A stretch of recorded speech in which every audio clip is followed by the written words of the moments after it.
action let's go 저 건물을 찾으러 Assalamualaikum warahmatullahi wabarakatuh. Kami dari kelompok 1. Pada video kali ini kami akan memberikan sedikit informasi tentang PKI Madiun dan PKI 65. Tapi sebelum itu, apa itu komunisme? Komunisme adalah ideologi dan gerakan yang bersifat internasional. Ideologi ini lahir dari dasar historis materialisme yang secara diametral bertentangan dengan Pancasila sebagai pandangan hidup bangsa dan falsafah negara kita. Istilah komunisme berasal dari bahasa Latin communis, artinya milik bersama. Istilah ini berakar dari pemikiran Karl Marx dan Lenin. Karl Marx pertama kali mengungkapkan pemikirannya mengenai ideologi komunis dalam sebuah pamflet yang ditulis bersama dengan Friedrich Engels pada tahun 1848. Lahirnya Partai Komunis Indonesia. Ideologi komunis masuk ke Indonesia pada tahun 1913. Diperkenalkan oleh Hendrikus Josephus Franciscus Marias Nevlet. Ia adalah bekas ketua Sekretariat Buruh Nasional dan bekas pimpinan Partai Revolusioner Sosialis di salah satu provinsi di negeri Belanda. Mula-mula ia bekerja di Surabaya sebagai staf redaksi Warta Perdagangan Surabajase Handelsblad, milik sindikat perusahaan-perusahaan gula Jawa Timur. Tidak lama kemudian, ia pindah ke Semarang bekerja sebagai sekretaris pada sebuah maskapai dagang satu. tahun 1948 Indonesia sudah merdeka. Tetapi Partai Komunis Indonesia melakukan pemberontakan. Mengapa hal tersebut bisa terjadi? Hal tersebut terjadi dilatar belakangi oleh jatuhnya kabinet Amir Syarifuddin. Jatuhnya kabinet Amir Syarifuddin diakibatkan oleh ditandatanganinya perjanjian Renville.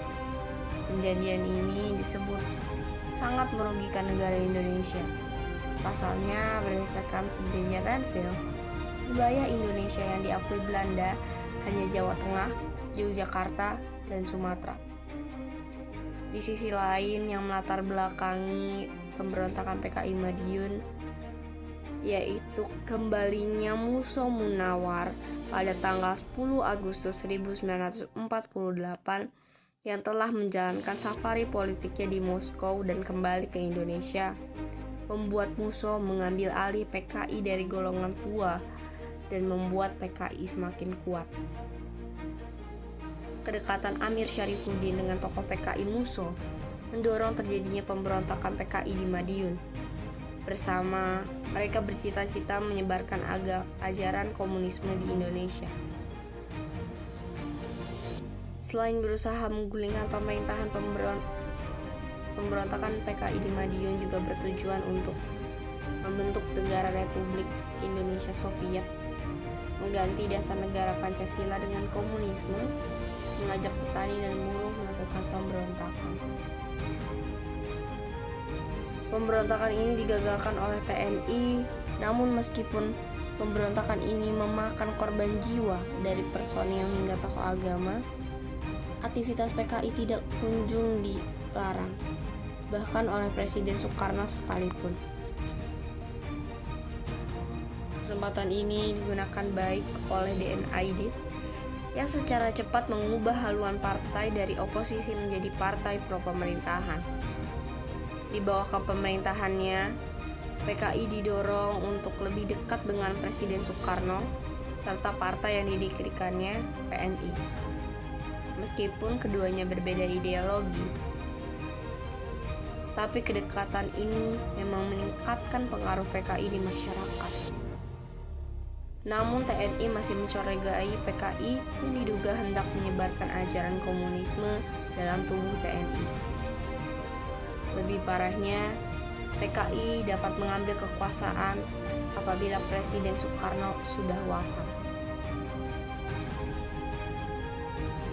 Seiring berjalannya waktu, menjelang akhir tahun 1965, hal yang dikhawatirkan oleh PKI dan militer Angkatan Darat mulai terwujud. Kala itu, kesehatan Presiden Soekarno mulai menurun, dan isu mengenai peralihan kekuasaan mulai beredar. Mulai dari isu Dewan Jenderal yang mengkutede Presiden Soekarno, hingga tersebarnya dokumen Gilchrist yang berisikan tentang ketertiban blok barat dalam penggulingan Presiden Republik. Hal ini membuat kekhawatiran di tubuh PKI, yang kemudian PKI membuat pergerakan mendahului guna menghadapi Dewan Jenderal ke hadapan Presiden Soekarno, yang dianggapnya akan mengkuteda sang presiden. Untuk menjalankan rencananya ini, para tokoh PKI seperti D.N. Aidit, Sudirman, Nyoto, Nyono, dan berbagai tokoh PKI lainnya, serta berbagai tokoh perwira progresif revolusioner berkumpul untuk melakukan rapat-rapat guna membuat sebuah gerakan yang nantinya akan dilaksanakan pada tanggal 30 September 1965 atau 5 hari sebelum Hari Angkatan Bersenjata atau ABRI. Dengan berbagai persiapan yang sudah ada, akhirnya Operasi Gerak 30 September 1965 atau G30S terjadi.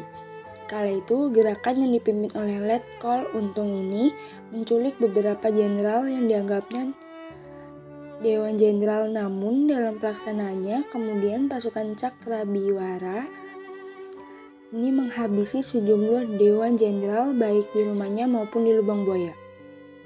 Meskipun begitu, pembunuhan Dewan Jenderal ini tidak diketahui oleh D.N. Aidit dan tidak sama sekali dengan berbagai keputusan dalam rapat operasi G30S. Bagaimana dari Gestapo ke reformasi, serangkaian kesaksian D.N. Aidit yang mendengar bahwa para Dewan Jenderal terbunuh terkejut saat mendengarnya, karena dalam rapat-rapat yang telah dilaksanakannya hanya menculik para Dewan Jenderal untuk dihadapkan kepada Presiden Soekarno dan tidak ada perintah untuk membunuh. Namun, hingga kini masih menimbulkan perdebatan siapa yang memerintah untuk membunuh para Dewan Jenderal itu.